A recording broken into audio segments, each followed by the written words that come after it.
Welcome to Beyond the Den. Meet Freeman, an original Wolf Game enthusiast with a flair for balanced yet assertive debate. Boasting 13 years in Web 2 software and leadership experience with large teams, he's eyeing a transition to full-time Web 3. His unique blend of technical expertise and customer management skills make him a standout candidate for the Farmhands Council. Join us to discover Freeman's vision for evolving Wolf Game and how he plans to influence its future.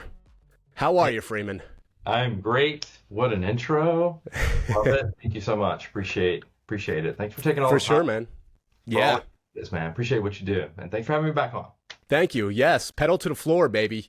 As a candidate, what unique qualities and skills do you bring to the Farmhands Council?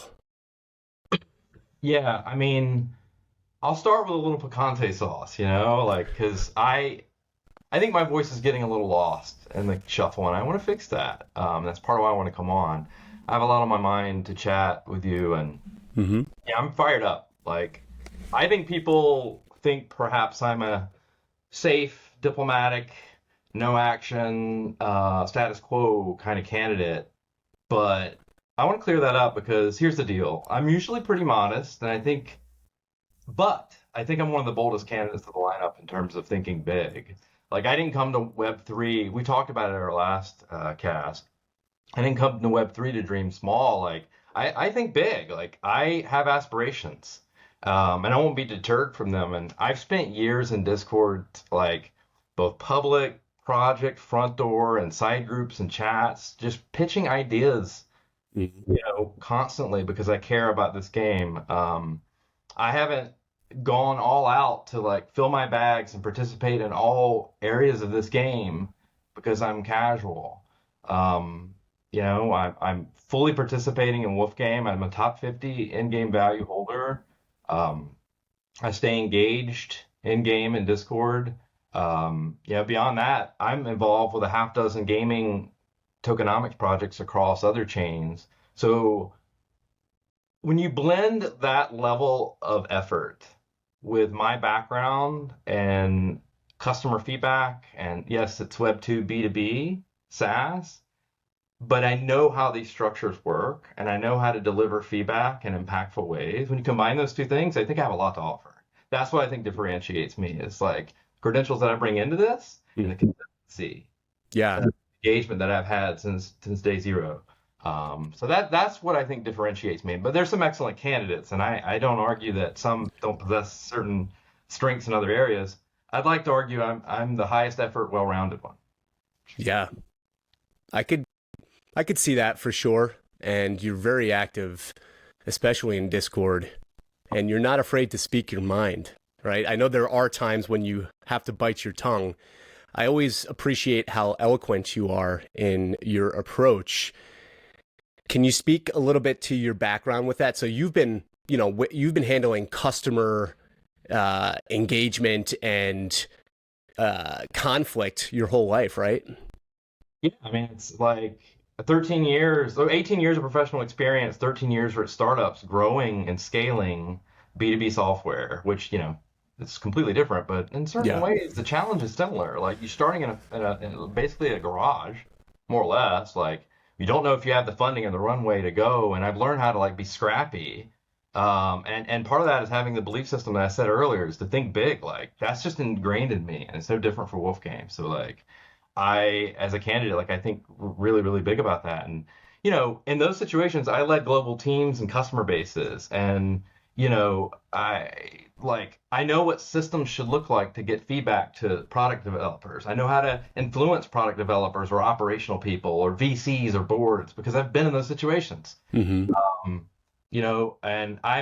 I've been an executive the past 9 of those 13 years leading these same teams forward, which IPO'd. So I do feel like I have a track record that I'm not I am modest, but I also think that it's time for me to speak up for the things that I've done so that it kind of cuts through. Yeah.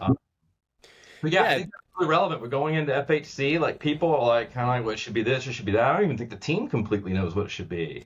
but I know what it could be, and I'm not here to like dictate things. I'm here to bring that experience and hope it like really, really helps the council. Yeah, for sure. Yeah, we know that you're modest, and at times when you're running for something like this, I know you hate to talk about yourself, right? And talk about your accolades, but it's necessary at times, and especially in crunch time like this. So how do you plan to address and clarify the misunderstandings between, say, big players and small player interests in Wolf Game? First off, I don't think I don't think these are like mutually exclusive interests. Like the success of the entire project will depend on aligning small and big holder.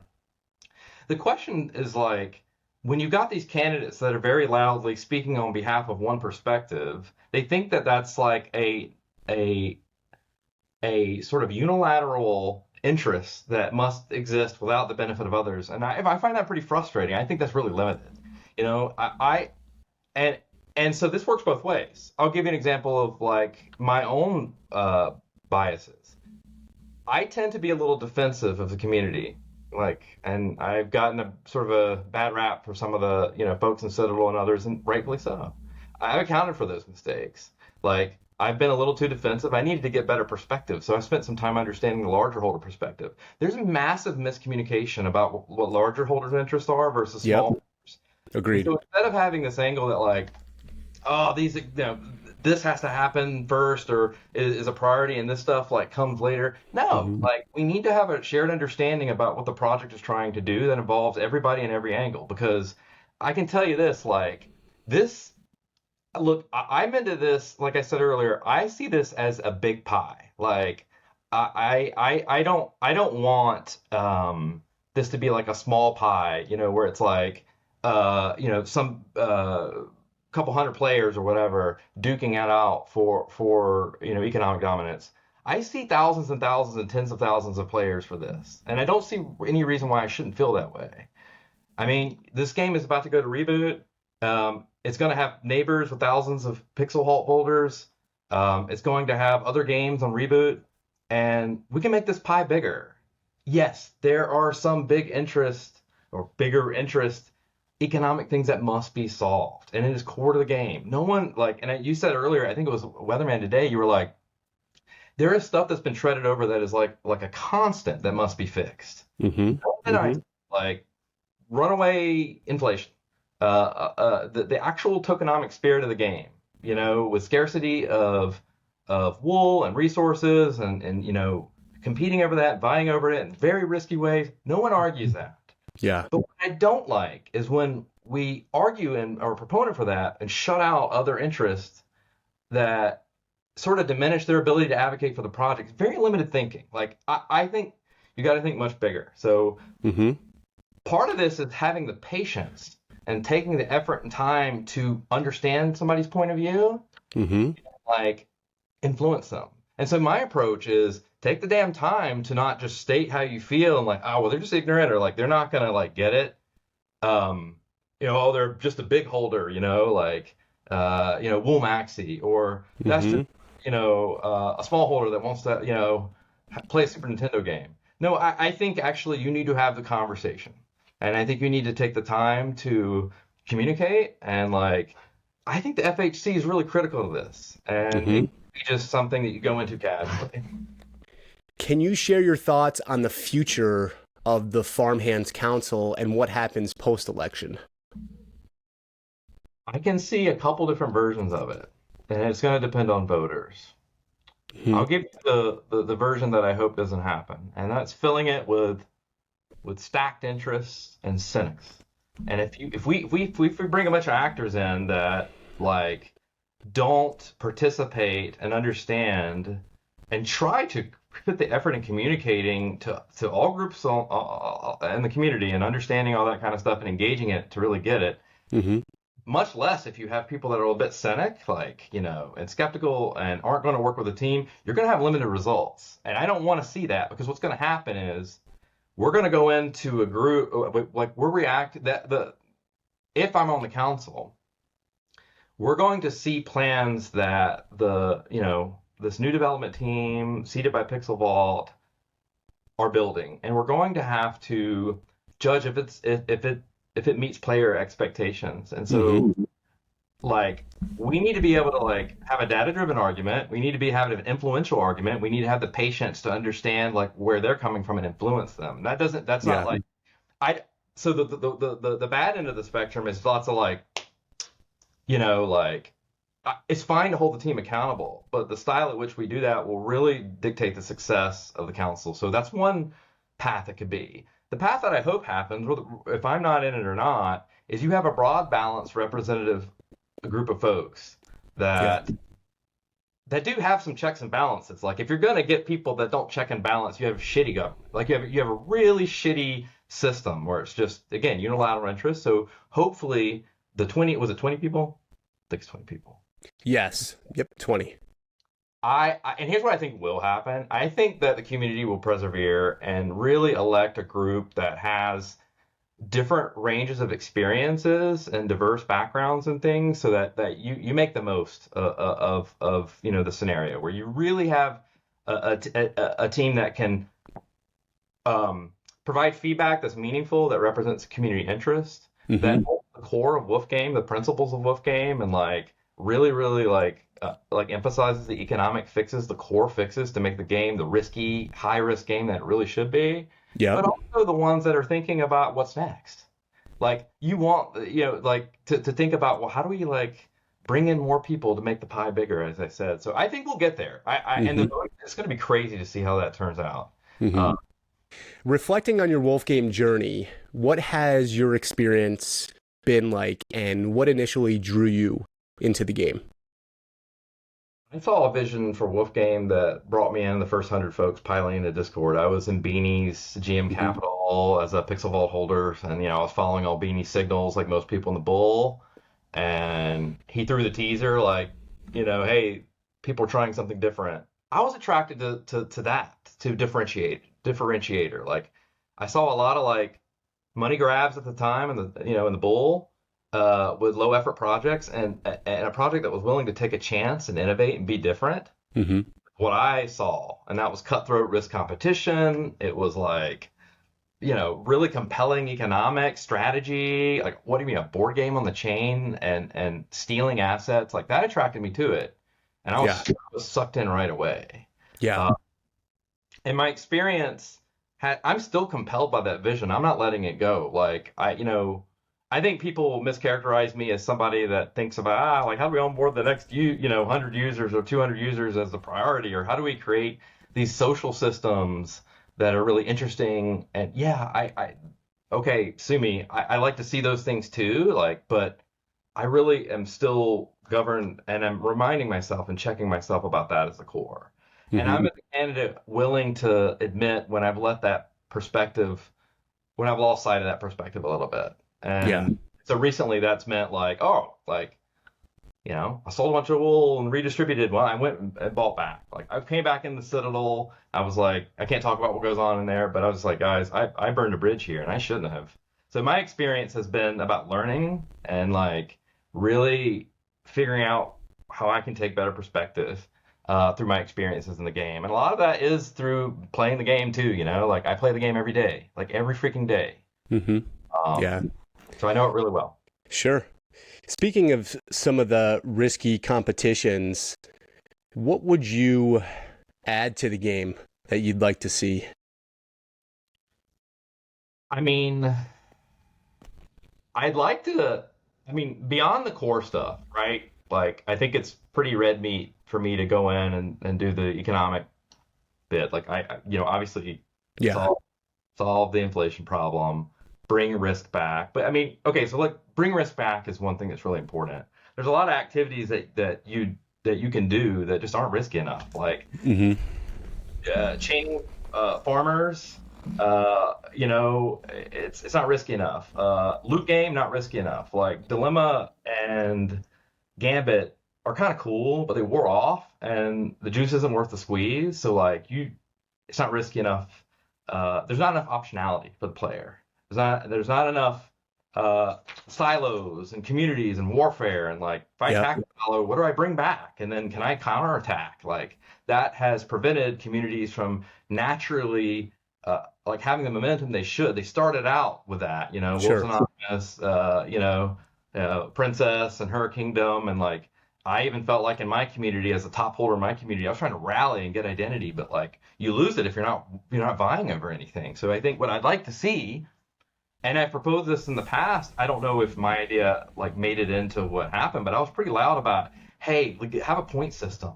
Like call it what you want, but like let your engagement rack up points so that can bring some prestige or buff certain things that you do on the farm. And I think we're getting a little bit of that and seeing it. So I'd like to see some permanence come into play, Mm-hmm. where I'd like to motivate players from communities to go compete on peak to bring back something to the valley. Like if they're a valley focused player, incentivize them to go vie out on peak. Like whether that's status or they can win like not only wool rewards, and we need to like get that out, but like they can bring back a buff for their community, and then somebody can go steal that buff. Like the silos amp up production by 50%, or whatever. Like there are different things that we can do to Mm-hmm. motivate people to compete, that I would like to see, in addition to a lot more of the risk. Um, I really want to. I'd like to see a lot more social interactions, as I've mentioned before. Like it's really awesome to see the peak and the tournament happen, and we just need to be able to like get in those spectating games and like bet on candidates, or I'm sorry, bet on players, see the games themselves, um, comment, talk shit. Like there's lots of different ways we can socialize more on the farm as well. But that's just like, these are just examples. I could ideate probably for the next 30 minutes. Um, I understand that the team has a lot of stuff in motion and we've been teased mercilessly with it. Um, and I think my role in this is just to like react to what they have going on and make sure it's like the right priority and hits the right beats so that we can thrive. Sure. Great answer. Given the current state of wool's value, what strategies do you propose for its recovery? Yeah. Well, I think first off, we need to like make wool something that people have demand for. Like, like right now there isn't any demand to go get wool, and you see that in the token value, but there's Mm-hmm. not any ways to use it. Um, what was promised for wool in terms of setting aside community rewards to go compete for to incentivize that is not realized, or it's been suspended, probably because they wanted to change the nature of the game, so they put that on pause. Well, I think actually implementing that has a lot to do with getting wool back on track. I would like to see you dedicating wool to certain elements of the game, sort of like how Battle Plan is thinking about GG and infusing skills, like, which I think you're pretty aware of Battle Plan, right? Like you're, Oh yeah. yeah, yeah. So Yeah. you use skills with GG, and like you're throwing it in to compete. That's actually using the token to apply more risk to win more. So like I would like to infuse shit in Wolf Game with wool. There's lots of Mm-hmm. ways to do that. Think about like, okay, we have how many inactive parcels of land with structures that look like shit Oh, that people want to yeah. operate. What if Yeah. I could go? What if we had auctions for those, and I could like throw down wool to go squat and use that structure? What if I could use wool to infuse my land? Let's pretend I can't say what will happen to resources in the future. They've got some plan, some cataclysm to cut the faucet, which they need to Yep. do that, by the way. Yeah. I would hope that whatever finite resources remain that you would extract or yield, I'd like to throw down wool to yield faster than somebody else so that I can go have better optionality and compete. So like if I have like 30 lands or whatever, if I could infuse those lands with wool, like, or buy a tractor with wool and like pull more out of what's there, why not? Like Mm-hmm. these are things that if we thought about wool and its purpose and what we're supposed to do, and we actually like spend more time prioritizing, I think that'll really help create the thing everybody wants to see. Because the Sure. token price is like everybody wants to see that go up, small holder, Yeah. big holder, whatever. Yeah. Yeah, I love those creative ideas, man. That's the beauty of Wolf Game. And there's so many different routes we can take. Love it. What steps would you take to restore and maintain the community's confidence in Pixel Vault's leadership? Okay, so I know a lot about this part. I'll try to be brief, which is not my strong suit.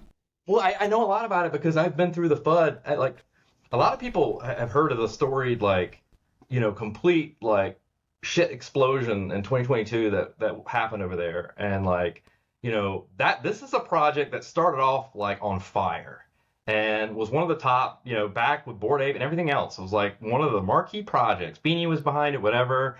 I mean, it culminated right around Planet Mint time, top of the Pico Bull and NFT market, and then just destruction. Like, sort of like what Wolf Game is feeling now. I lived through all that.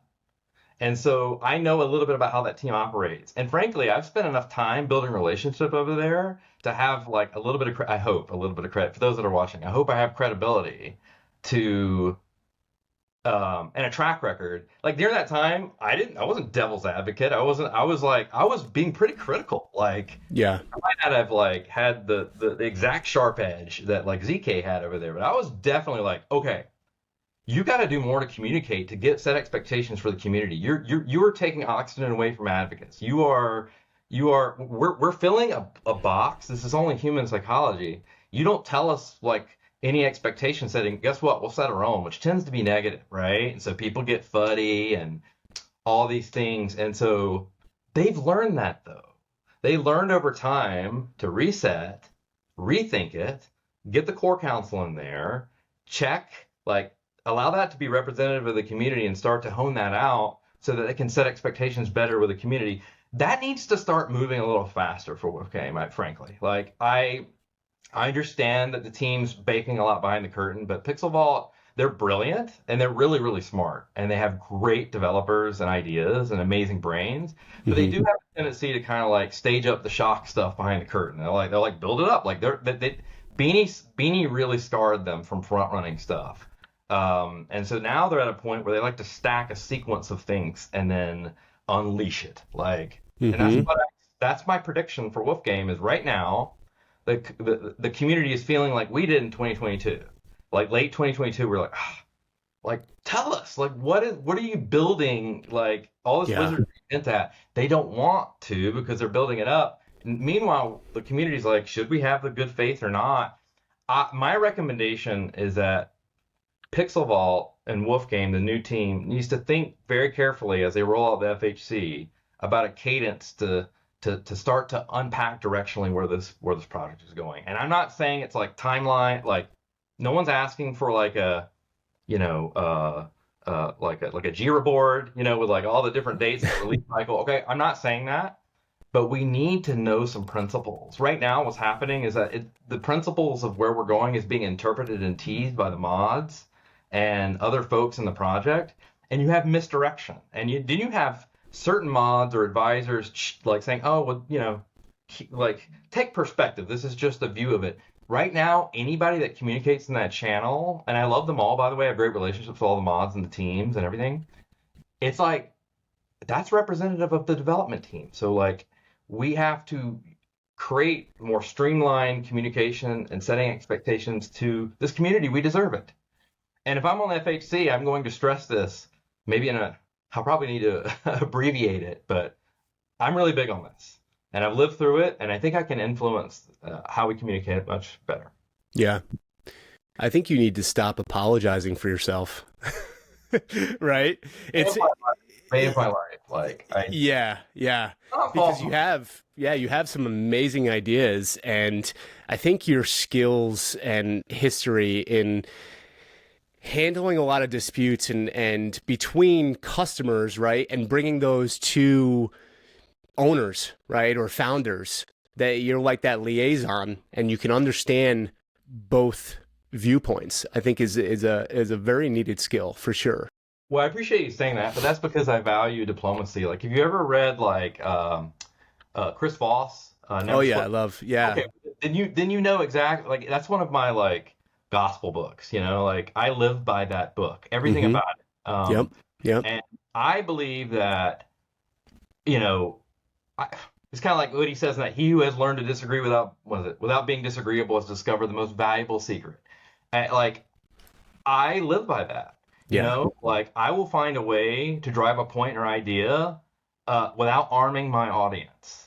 And so that's incredibly useful. That's actually, people see that as a weakness, like somehow, like, oh, that's just being a yes man, or like, a devil. Mm-hmm. No, it's about like driving an influential argument and like validating another perspective, making room for it, and then like getting your perspective through. So anyway, I appreciate you saying that. I really believe in that, and that's a style that I would operate under.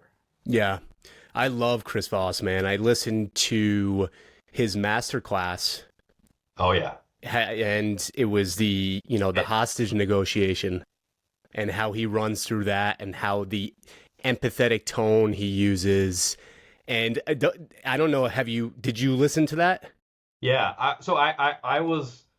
I've been on teams where the master class was like for the account executives and stuff. Yeah. Hello, dog. That they were getting trained on for like, Sure. I manage teams of folks that do renewals and manage customers and stuff. So I gave that book to my entire team, and I was like, read it, and here's the cliff notes and stuff, because it's what you just said, the empathy thing. Like, if you approach negotiation thinking that the other guy thinks like you're wrong. Like Yeah. you Yeah. know, objection. It's like all that stuff is like ingrained in how I think. Yep. And so in Discord, I've had a challenge, dude, because it's like you've got all these styles and characters at play, and I'm not a character. Like, I mean, I respect people that have the character. I'm not that. Like, this is me. Like, I don't have like, I mean, my handle, my name, it's my last name. And so like I don't know, like I'm trying to find a way to like learn. Adapt. Yeah. Yeah, and so that's caused a lot of misfires, like the Rasmer thing, or like Sure. I have a history of squaring off with people, but I've also had a history of learning, adapting, and becoming an ally. Yeah. And it's like, I hope we all operate kind of like that. Sure. Yeah, I think it's so much more constructive too when it's over, voice or in person, or it just is. And I've always been a huge advocate of that, for sure. Yeah. Okay, cool. Let's go into some rapid fire questions. Bring it. All right. Share an unexpected fact about yourself. I'm a musician. Like I used to be in a punk rock band, and I thought I would be like a rock star growing up, and then that didn't pan out. It's really hard to gig and It make is. good money. And so I went back to school, and yeah, so like I have a studio upstairs and do recordings and have like tons of music, and so but I did go back to school and get my psychology degree, which probably isn't surprising to people that talk to me. But yeah, that's a fact about myself. Cool. If the Farmhands Council were a sports team, what role would you play and why? Okay, well, I am near Durham, North Carolina, and if you've ever seen Bull Durham, the catcher, Crash Davis, I'd probably be the catcher, because I'm not even a big baseball fan, but I do like that movie. Mhm. I don't know, like I feel like my understanding of a catcher is in this movie too. You need to be like you need to sort of support and have great rapport with like coaches, with the pitcher, with the umpires and stuff. That's me. So like going into this, if I'm in the council, I have great relationships with the folks on the other end of that council, and my track record, and you sort of anybody else in the game. So yeah, I'd be a catcher, like being that person. Excellent. What legacy do you aim to create within the Wolf Game ecosystem?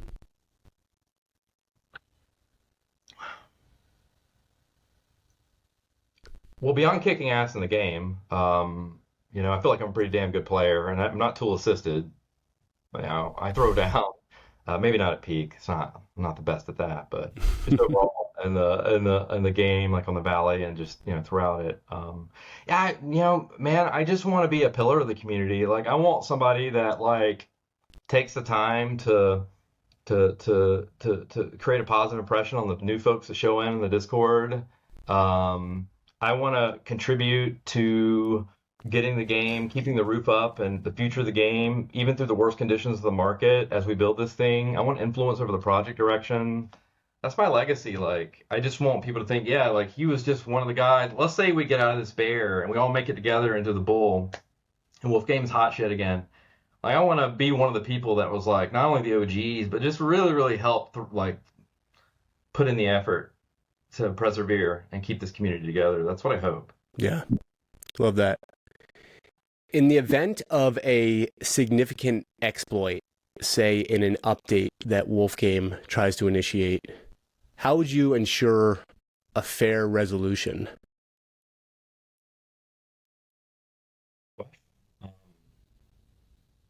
We can't fix anything you can't measure. So my approach would be to measure the impact and come up with a structured argument and let's say it's like a team or a decision that the team made or like presented to the FHC that was unfair, and I would go and look at the metrics and qualitative and quantitative, well, sort of outside of metrics, do the qualitative like feedback to structure an argument to push back against it. That's the only way to do that. Like I would actually be pretty mission bound to do it, like probably annoyingly so. Yeah, to push back.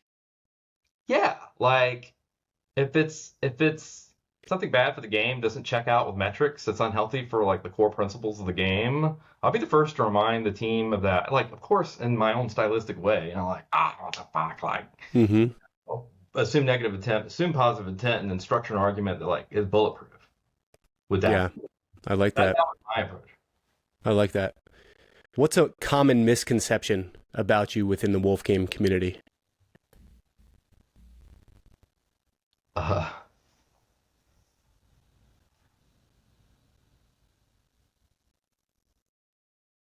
that probably I'm arrogant. They're like, well, okay, so like that I'm like highbrow, you know, speaking massive paragraphs, like I think I'm smarter than everybody else or whatever.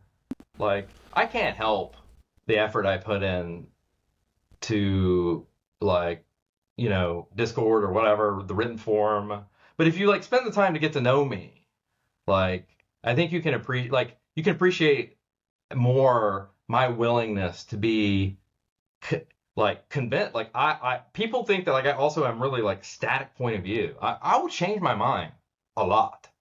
If you're intellectually honest, you're sincere, and you bring the heat and you bring me norm, I will change. Like I will literally like adopt some of that perspective. So people think that like I just have this sort of like stodgy view of it. I think that's a misconception. I think they've got it wrong. And I think I've got a lot of examples to prove that.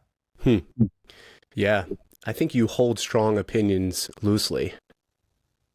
Right? Well, I want them to be fluid, man. Like this is Web3. It's moving a million miles a minute, and like it's not like we're sitting. It's not like my day job where I've got my team and the different cross-functional executive leaders like presenting stuff read every week, and like you get to know people. This is like you're getting short-form discords, like small communication bits. You don't really get somebody's point of view, like, and so when you get it, and this is why this format's so amazing. You should change. Do you want candidates that aren't fluid with new data introduction and like no?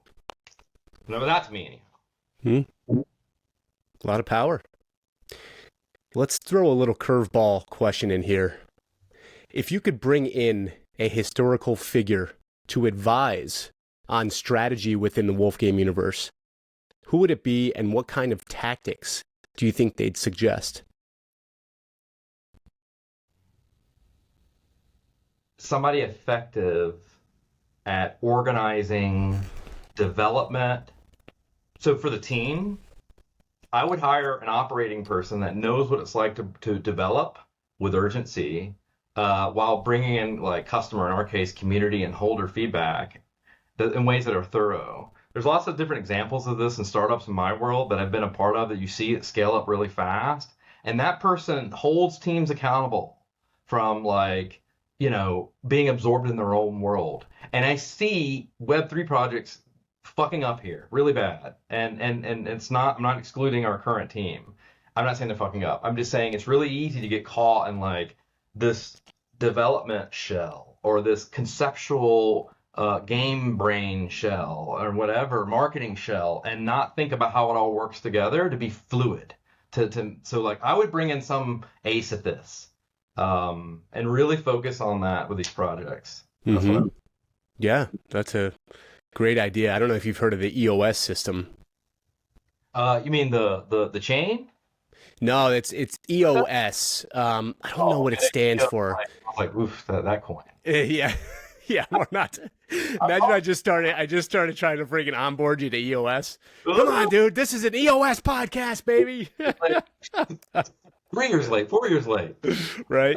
I'm curious. What is that? It's really just a training system, like business frameworking and really strategic leadership. And not that Pixel Vault doesn't have that. This space needs it for sure. Business development, and it's just so valuable, and just how they structure things. But I know a little bit about it. I might cut this part out because it's almost making me seem like a freaking monkey, but it's all right. It's good to be a monkey every now and then. I think it's interesting. Yeah, it definitely is. I love like personal development. I'm a big motivational guy. Zig Ziglar, freaking Bob Proctor. I have his CDs in my car. That was stuff that I would flood my subconscious mind with. And so many people look at me and they're like, "Oh, he's always so talking positive, and he thinks he's upper level and all this shit." And it's like, dude, you are massively insecure if you think that, because that's the opposite of my intent, right? Yeah. And look, I mean, I reserve the right to be colored by my professional experience. What I spent, that's what I supported my family with, my career. I had 18 years growing this, and a million hours. That's right. And you too. Like, I have I don't know extensively your background, but like I know it resonates, and you're have your own business and everything. And so when I say that, like, what the teams need, what Web3 teams need is this kind of like ability to like get out of these shells and start thinking more comprehensively about like it as a business. It's just so needed. And like I have a lot of like points of view there. And if I can be an influential voice in the council for Wolf Game, fucking great. Like that's my goal. Mm-hmm. Freeman, what do you want to leave the voters with? Okay, so there's going to be a lot of perspective outside the farmer's hand, out inside the presumptive candidates, and ensuring that a message gets through the development team that doesn't cut folks out of the picture. Well, I know how to do that. And if you want a member that really knows Wolf Game and Pixel Vault, both communities, under the hood tech, game design, active player holder, invested in all the game pieces and tokens, to be like involved, I can do that. I am that candidate. I understand the role, the responsibility. I have the background to be that member, to provide that balance and representation to the team. And I'm unwilling to pander to one unilateral voice. Like, I have principles, and I don't think that's weak. I think it's strong, and I am that candidate. I'm not the 11th juror trying to fuck everybody up. Like, that's wrong. I lend my voice and experience to make sure things get done right. That's the kind of candidate I am. So I want people to leave with understanding that. And so it's really a blessing to me that you took the time for me to just like explode my brain, since it doesn't tend to like sit well in Discord. So yeah, that's what I want to leave people with. So no matter how they vote, man, there's some good candidates out there, but I happen to think that I'm one that's a can't miss. Awesome, dude. Very powerful, Freeman. Love your open-mindedness and your ability to speak your mind, see both sides. And I think that that's extremely valuable with a background in psychology, understanding that, and your years and experience in business is commendable. So voters, I definitely urge you to take a serious look. There's so many awesome candidates. This is going to come down to the wire. It's going to be awesome. But again, I appreciate all of you for tuning in. I appreciate Freeman for coming on kind of last minute. I mean, he was like, all right, I'll jump on early. Let's do it. So he's being real. He's being raw. And that's all we can ask for. I appreciate it, Dio. Thanks for the kind words. And like, it's going to be an exciting couple weeks. Yes, for sure. Hey, everyone. What is up? It is Digital Optimist here. I just want to say thank you so much for joining us on Beyond the Den. Quick favor to ask, hit that subscribe button. When you hit that subscribe button, that's going to allow me to attract top tier guests to provide you with the most value possible. Give me a follow over on X at Digital Optimist.